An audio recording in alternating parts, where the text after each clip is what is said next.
The warm, humid air of Norfolk, Virginia, carried the scent of the tidewater and the weight of memory.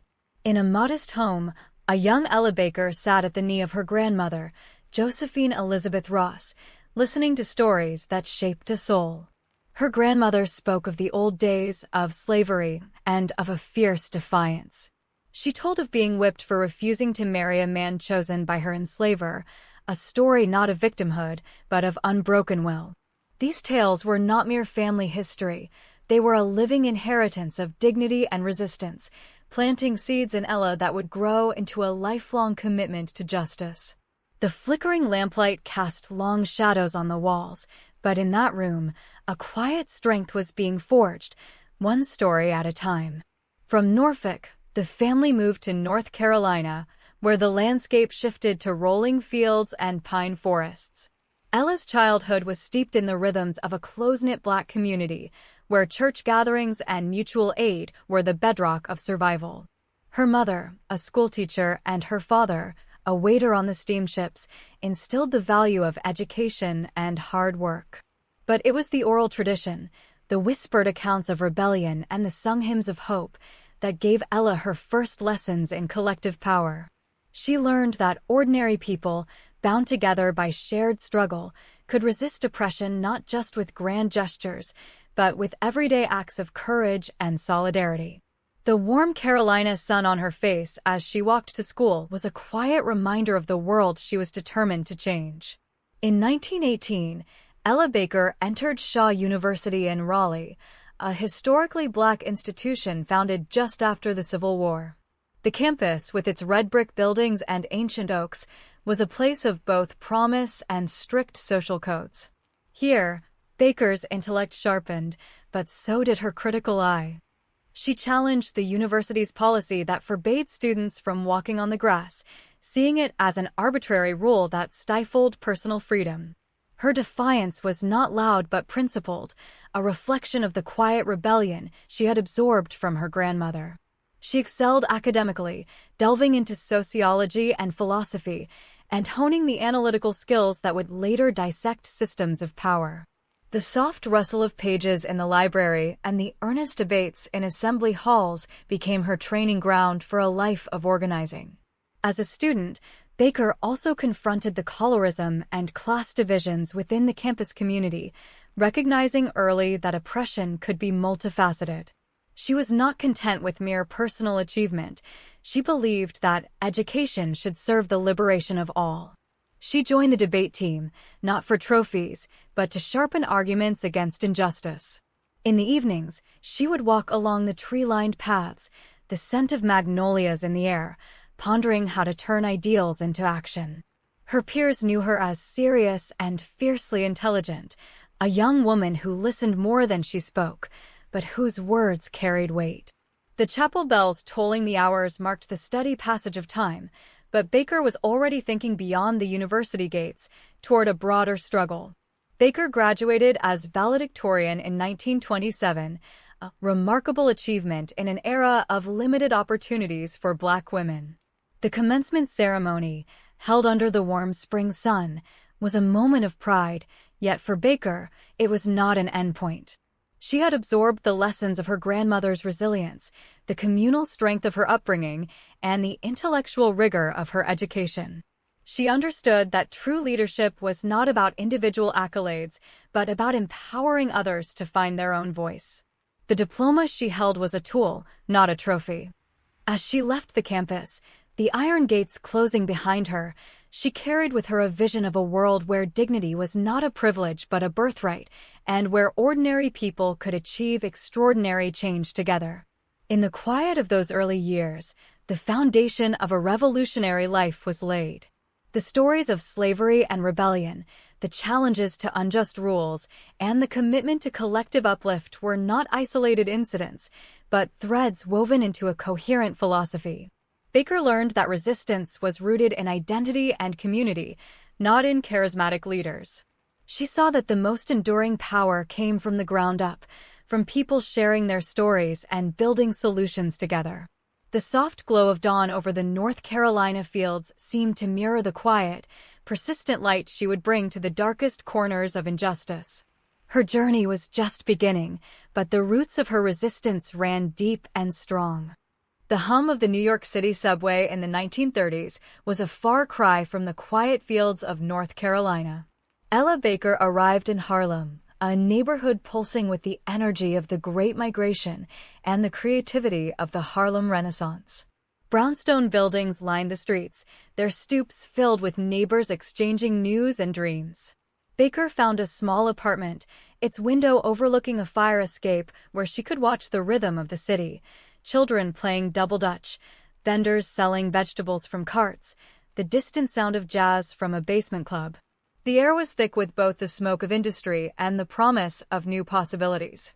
Here, amidst the economic devastation of the Great Depression, Baker began to weave her philosophy of collective empowerment into the fabric of everyday life. She soon joined the Young Negroes Cooperative League, an organization dedicated to building economic self-sufficiency through cooperative businesses. The League's office was a modest storefront on a busy avenue, its windows plastered with posters about boycotts and buying black. Inside, Baker worked alongside young radicals, planning grocery cooperatives and credit unions that could shield the community from exploitation. She believed that economic power was foundational to freedom, and she spent her days organizing meetings in church basements and community centers. The clatter of a mimeograph machine producing flyers, the smell of ink and paper, became the backdrop of her work. In the dim light of these gathering spaces, she saw faces hardened by poverty but softened by hope, and she learned to listen to their needs rather than dictate solutions. Baker's voice also found an outlet in journalism. She wrote for the Negro National News and other publications, her articles dissecting the economic and social conditions of Black Americans. Sitting at a small wooden desk by a window, the gray light of a New York winter filtering in, she crafted arguments for cooperative economics and grassroots organizing. Her prose was clear and forceful, aimed not at intellectuals, but at the working people she sought to serve. She believed that information was a tool of liberation, and she used her pen to expose injustice and share strategies for resistance. The distant rumble of the elevated train was a constant reminder of the city's relentless pace, but Baker remained focused, her typewriter keys clicking steadily as she built a body of work that connected local struggles to a broader movement. In 1940, Baker began working with the National Association for the Advancement of Colored People as a field secretary, a role that would take her far from Harlem streets. She traveled across the South, a region still rigidly segregated, where the threat of violence was a daily reality. By bus and by car, she journeyed through dusty towns and rural hamlets, meeting with local leaders in their homes and churches. The southern landscape unfolded before her, cotton fields stretching to the horizon, sharecropper shacks, and the stark beauty of moss-draped oaks. In these humble settings, Baker's skill as an organizer shone. She did not arrive with a grand plan. Instead, she sat in living rooms, drank sweet tea, and asked questions. She believed that the people themselves were the experts on their own oppression, and her role was to help them build the structures to fight it. Her work involved establishing and strengthening NAACP branches, training local leadership, and conducting membership drives. It was exhausting, often thankless work. She faced the constant hum of segregation, the separate waiting rooms, the hostile glances, the ever-present danger of night rides through unfamiliar territory. But Baker was undeterred. In the dimly lit sanctuaries of small churches, she would speak not from a pulpit but from the floor, her voice calm and steady, urging collective action. The flicker of kerosene lamps illuminated faces full of both fear and determination. She taught them how to organize voter registration campaigns and challenge discriminatory laws, always emphasizing that leadership must come from within the community, not from distant headquarters. The heat of a southern summer night, the chirping of crickets outside, became the setting for quiet revolutions. Through her travels, Baker developed a profound respect for the resilience of ordinary people. She saw how women, in particular, held communities together, yet were often sidelined in formal leadership. This observation deepened her critique of top-down, male-dominated organizations. The work was slow and incremental, but Baker measured success not in headlines, but in the growing confidence of local activists. She returned to Harlem periodically, the familiar skyline a welcome sight, but she was forever changed by the faces and stories she had encountered. The city's noise now seemed to carry the echoes of 1,000 small-town meetings, a chorus of voices she had helped to amplify. Her years in Harlem and on the road had forged her into a master organizer, ready for the larger stages of the civil rights movement. A gentle rain falls on a quiet street in Atlanta, the water tracing silver lines down window panes. Inside a modest office, a woman sits at a wooden desk piled high with papers. The air smells of damp wool and fresh ink. Her name is Ella Baker, and she is building an organization from the ground up. The year is 1957, and the echoes of the Montgomery bus boycott still hum in the air like a fading hymn. The boycott had lasted over a year, a testament to the endurance of ordinary people who walked miles each day rather than submit to segregation. Now, out of that victory, a new coalition is taking shape, the Southern Christian Leadership Conference, or SCLC. Its purpose is to coordinate nonviolent protests across the South, to turn local sparks into a regional flame. But first, someone has to set up the office, write the letters, and build the networks. That someone is Ella Baker. She works late into the night, the glow of a desk lamp casting warm circles on the walls. As the SCLC's first executive director, she is the organization's backbone, though she is rarely in the spotlight. While the ministers who lead the group preach from pulpits and pose for photographs, Baker handles the unglamorous labor of organizing. She creates filing systems, drafts press releases, and travels to small towns to register voters. She understands that movements are not built on speeches alone. They need phone trees, mailing lists, and trusted local contacts. In a time before email or social media, this work is painstaking and slow. Baker types letters on a heavy manual typewriter, each keystroke a small act of defiance. She knows that every name added to a list, every church basement secured for a meeting, strengthens the foundation of the movement. Baker's approach is rooted in her deep respect for grassroots leadership. She believes that the people who live in a community are its best experts. When she travels through the rural South, she doesn't arrive with instructions. She arrives with questions. What do you need? What are your strengths? How can we support you? This philosophy often puts her at odds with the SCLC's male clergy leadership, who favor a top-down structure centered on charismatic figures. In their view, the pastor leads the flock. But Baker sees a different model, a circle of equals, where leadership emerges from the group and decisions are made collectively. She calls it group-centered leadership, and it will become her lifelong creed. Tensions simmer beneath the surface of SCLC meetings. Baker is the only woman in the inner circle, and her voice is often dismissed or ignored. She is not a preacher, not a man, and not content to simply take minutes and make coffee. She challenges what she sees as a cult of personality around Dr. Martin Luther King Jr., not out of disrespect, but out of a conviction that the movement must outlast any single individual. She worries that relying too heavily on one leader makes the whole effort fragile. If that leader is silenced, what happens to the people? Her questions are met with polite nods and little change. The ministers are accustomed to being in charge, and Baker's quiet persistence becomes a source of friction. Despite the challenges, Baker's work is indispensable. She crisscrosses the South in her car, a lone figure on dusty highways, passing cotton fields and sharecroppers' shacks. She meets with local activists in living rooms and church halls, listening to their stories and strategizing their next steps. She helps establish the Citizenship Education Program, teaching African Americans to read and write so they can pass voter registration tests. This program is a lifeline for thousands, turning fear into empowerment. Baker knows that literacy is a key to freedom, and she pours her energy into training teachers and developing materials. The work is exhausting, but she is driven by a sense of duty inherited from her grandmother, who once told her stories of slavery and resistance. By 1960, Baker's relationship with the SCLC leadership has grown strained. She feels that the organization is too focused on mass rallies and not enough on sustained, local organizing.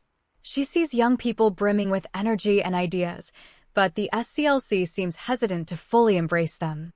Baker believes that the next wave of the movement will come from these young people, and she is ready to nurture it. Her time at the SCLC has taught her the power of institutional support, but also its limits. She has learned that true change comes not from the top down, but from the ground up. As the decade turns, a new chapter is about to begin, and Ella Baker will be at its heart, guiding a generation of student activists toward their own vision of freedom. The lunch counter is a long, gleaming stretch of chrome and formica, reflecting the fluorescent lights of the Woolworths store. On February 1st, 1960, four young black men sit down on the red vinyl stools and ask for coffee. They are refused, but they do not leave. They sit in quiet dignity as the world around them shifts. This simple act in Greensboro, North Carolina, ignites a fire that spreads across the South. Within weeks, sit-ins erupt in dozens of cities as students take the lead in challenging segregation. The energy is electric, spontaneous, and deeply threatening to the old order. And in a small apartment in Atlanta, Ella Baker reads the news with a knowing smile. She has been waiting for this moment. She knows that these young people need support, guidance, and the freedom to shape their own movement. Baker immediately begins working the phones. She contacts student leaders across the South, urging them to come together for a conference. She envisions a gathering where they can share experiences, strategize, and build a network independent of the established civil rights organizations. She convinces the SCLC to fund the event, but she insists that the students themselves must own it. On Easter weekend, April 1960, over 200 students converge on Shaw University in Raleigh, North Carolina, Baker's own alma mater. The campus is alive with the rustle of spring leaves and the murmur of excited voices. In the red brick buildings and under the shade of oak trees, a new generation of activists is finding its voice. At the conference, Baker delivers a speech that crystallizes her philosophy. She tells the students that their movement must be more than a momentary protest against lunch counter segregation. It must aim for the complete transformation of society. She urges them to form their own organization, one based on group-centered leadership rather than a single charismatic figure. This is a radical notion in a time when the civil rights movement is often defined by prominent ministers. Baker believes that true power lies in the collective, in the ability of ordinary people to make decisions together. The students listen intently. They have grown weary of being told to wait, to be patient, to let their elders handle things. Baker's words give them permission to lead. Out of that conference, the Student Nonviolent Coordinating Committee, SNCC, pronounced SNCC is born. Baker becomes the group's mentor and guiding spirit, though she never seeks a formal leadership position. She is the adult advisor who respects their autonomy. She helps them set up an office in Atlanta, a cramped space filled with the clatter of a mimeograph machine and the smell of fresh ink. Here, SNCC members plan voter registration drives in the most dangerous parts of the South. They live on subsistence wages, often sleeping on floors, driven by a fierce commitment to justice. Baker is a constant presence, offering advice, asking probing questions, and reminding them to trust the wisdom of local communities. Baker's influence on SNCC is profound. She instills in the young activists her belief that leadership should be fluid and shared. In SNCC meetings, everyone sits in a circle. Decisions are made by consensus, not by decree. This can be messy and time-consuming, but Baker sees it as essential to building a democratic movement. She warns against the seduction of fame and media attention, urging the students to keep their focus on the people they serve. Her lessons are not always easy. Some students find her expectations demanding. She pushes them to think deeply and act strategically. But they come to revere her as the godmother of SNCC, a title that reflects both their affection and their respect. One of Baker's most significant contributions is her insistence that SNCC remain independent from the SCLC and other established groups. She knows that the older organizations might try to absorb or control the student energy. She fights to secure SNCC's own funding and infrastructure, even as it creates tensions with her former colleagues. This independence allows SNCC to develop its own radical identity, embracing nonviolence as a way of life and committing to long-term community organizing. The students learn to listen before they speak, to work alongside sharecroppers and domestic workers, and to challenge not just segregation, but the entire system of white supremacy. As the 1960s unfold, SNCC becomes one of the most dynamic and influential forces in the civil rights movement.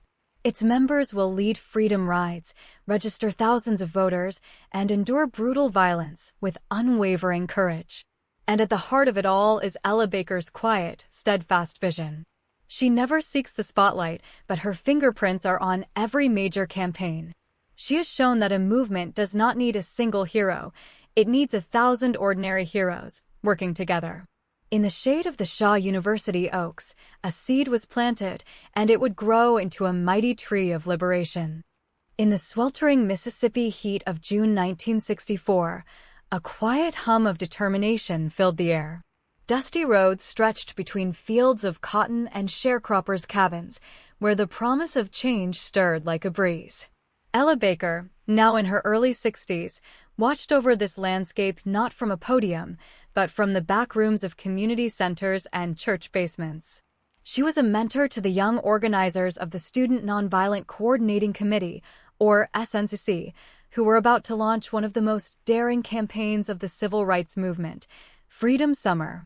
Their goal was to shatter the wall of Black disenfranchisement in Mississippi, where only a tiny fraction of eligible African Americans were registered to vote due to intimidation, literacy tests, and outright violence. Baker's role was not to lead from the front, but to nurture the courage and strategy of those who did. She believed deeply that the people who suffered injustice were the ones best equipped to dismantle it, and so she poured her wisdom into the students who would carry this work forward. In small towns like Rollville and Hattiesburg, SNCC workers set up freedom schools in church halls and under the shade of sprawling oaks. These were not ordinary classrooms. Here, adults and children alike learned to read and write, but also to question the system that kept them poor and powerless. They studied Black history, discussed their rights, and practiced filling out voter registration forms. Baker, though often behind the scenes, had helped shape this educational philosophy, one rooted in critical thinking and collective empowerment. The freedom schools became oases of hope, where the light of knowledge pushed back against the shadows of Jim Crow. Young volunteers, many of them Black Mississippians, taught with patience and passion, knowing that literacy was a weapon against oppression. The air buzzed with the sound of reciting poetry, debating citizenship, and dreaming of a different future. Meanwhile, the massive voter registration drive unfolded across the state. SNCC field secretaries, often accompanied by local leaders, went door to door through rural communities, risking their lives to persuade neighbors to register. Baker's influence was evident in their approach. They listened first, building trust and letting the community set the pace. The work was slow and dangerous. Night riders and sheriff's deputies lurked in the darkness, but the organizers pressed on, their footsteps echoing on creaking porches as they spoke of dignity and the ballot. Baker had long argued that the vote was not an end in itself, but a tool for communities to demand better schools, fair wages, and an end to police brutality. She saw Freedom Summer as a crucial step in a much longer journey towards self-determination. To amplify their cause, SNCC made a controversial decision. They invited hundreds of white college students from the North to join the campaign. The reasoning was strategic. White volunteers, it was hoped, would attract national media attention and perhaps shield local Black communities from the worst violence. Baker supported the inclusion but was wary of its pitfalls. She knew that bringing in privileged outsiders could easily overshadow the leadership of Black Mississippians, recreating the very hierarchies they sought to dismantle. Tensions simmered as some white volunteers, however well-intentioned, struggled to accept direction from Black peers. Baker's teachings reminded the SNCC staff to stay rooted in their principle of group-centered leadership, ensuring that decisions remained in the hands of those with the most at stake. It was a delicate balance and not always successfully maintained. The summer's efforts culminated in a bold challenge at the Democratic National Convention in Atlantic City. The Mississippi Freedom Democratic Party, formed by SNCC and local activists, demanded to be seated in place of the all-white regular delegation. Baker watched from the sidelines as sharecroppers and maids testified before the nation, their voices trembling but resolute. The party's bid was ultimately rejected in a compromise that offered only 2 symbolic seats. For many, it was a bitter defeat. Baker, however, saw it as a transformative moment. The struggle had exposed the moral rot of the Democratic establishment and galvanized a generation of organizers. She reminded the young activists that setbacks were not the end, they were lessons. The real victory was in the thousands of people who had discovered their own power, a flame that no convention could extinguish. As the Mississippi summer faded into autumn, the landscape bore witness to both tragedy and triumph. The burned crosses and bombed churches stood alongside new voter rolls and awakened communities. Baker's quiet presence had been a steady anchor through it all. She never sought credit, preferring to nurture the collective strength that would outlast any single campaign. In the years to come, the seeds planted during Freedom Summer would sprout in movements far beyond Mississippi, a testament to her unwavering belief that ordinary people, when organized, could change the world. Imagine a modest apartment in Harlem, the late 1970s. Soft afternoon light filters through lace curtains, falling upon a woman with silver hair and steady eyes. She sits at a worn wooden desk, surrounded by stacks of papers, pamphlets, and letters from across the globe. This is Ella Baker, now in her 70s, still writing, still organizing, still believing that ordinary people hold the power to change the world. The room is quiet except for the scratch of her pen and the distant hum of city life below. Here, in this humble space, the seeds of global liberation are being nurtured, one letter at a time. Baker's journey did not end with the height of the civil rights movement. Instead, her later years became a testament to her unwavering commitment to human dignity, extending far beyond the borders of the United States. She turned her attention to struggles that others often overlooked, connecting the fight for Black freedom to a broader, international vision of justice.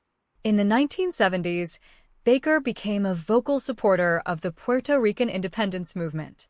She saw the island's colonial status as a direct parallel to the oppression faced by African Americans, recognizing that the denial of self-determination was a global affliction.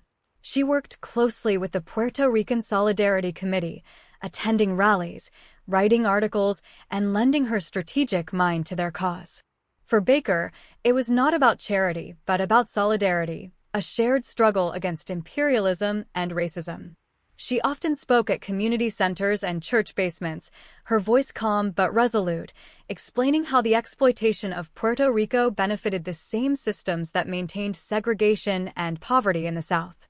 Her advocacy was rooted in the belief that no one is free until everyone is free, and she tirelessly connected these dots for a new generation of activists who were beginning to see their work in a global context. As the anti-apartheid movement gained momentum in the 1980s, Baker was among the first to recognize its significance. She joined the Free South Africa movement, participating in demonstrations outside the South African Embassy in Washington, D.C., and urging her networks to divest from companies doing business with the apartheid regime. At an age when many would have retired, she stood shoulder to shoulder with students and workers, her presence a bridge between the civil rights era and the emerging global justice movements. She hosted gatherings in her apartment, where young organizers from various causes would sit on the floor, drinking tea and absorbing her wisdom. She would tell them about the importance of listening to local leadership, of building from the ground up, and of never letting a single charismatic figure overshadow the collective. These intimate sessions were her classroom, and her lessons were drawn from decades of trial and triumph. Throughout these years, Baker's living space became a living archive of her philosophy. The walls were adorned with photographs of SNCC workers, African liberation leaders, and Puerto Rican activists, a visual map of her interconnected struggles. Her desk was cluttered with typewritten drafts of speeches and newsletters, each one a careful argument for decentralized, participatory democracy. She remained a fierce critic of top-down leadership, even as she mentored those who would go on to lead prominent organizations. Her critique was never personal, it was structural.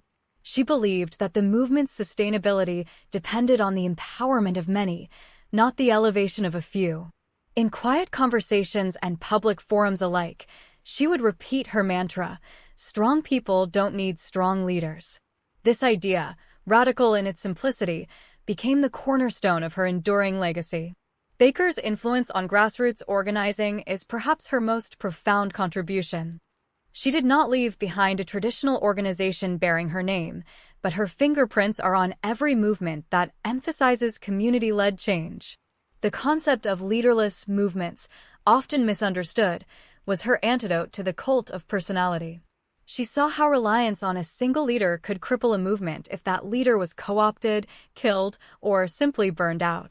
Instead, she advocated for group-centered leadership, where skills and responsibilities are distributed widely and decisions are made collectively. This model was put into practice by SNCC and later inspired groups like the Black Lives Matter Network, which operates through decentralized chapters. Baker's vision was not about the absence of leadership, but about the abundance of leaders, each one stepping forward when needed and stepping back to make room for others. It was a quiet, persistent revolution in how change is made. Her later years also illuminated a crucial limitation of the movements she helped build, the challenge of sustaining momentum after a major victory or defeat. Baker keenly observed how the energy of Freedom's summer and the subsequent disillusionment with the Democratic Party left many local communities exhausted and under-resourced. She noted that without strong local institutions and ongoing education, the departure of national attention could leave a vacuum. This was not a failure of her philosophy, but a reality of any struggle that relies on outside volunteers and media spotlight. She spent her final years addressing this gap, emphasizing the need for long-term investment in community organizing, voter education, and economic cooperatives, the slow, unglamorous work that outlasts headlines. Her later writings reflect a sober assessment. Liberation is not a single event, but a continuous process of building power from the ground up. In the dim glow of evening, Ella Baker would often sit by her window, looking out at the Harlem streets she had walked for decades. The neighborhood had changed, but the rhythms of daily life continued, children playing, neighbors chatting on stoops, the distant sound of jazz from a radio. She understood that true change happened in these spaces, in the connections between people, not in the halls of power alone. Her legacy is not captured in a single speech or moment, but in the countless organizers who carry her principles forward. She taught that lasting change comes from empowered communities, not charismatic individuals, and that every person has the capacity to be a catalyst for justice. As the city lights flickered on, she would reach for another letter, another pamphlet, another chance to plant a seed. And in that quiet, steadfast work, the heartbeat of the movement continued.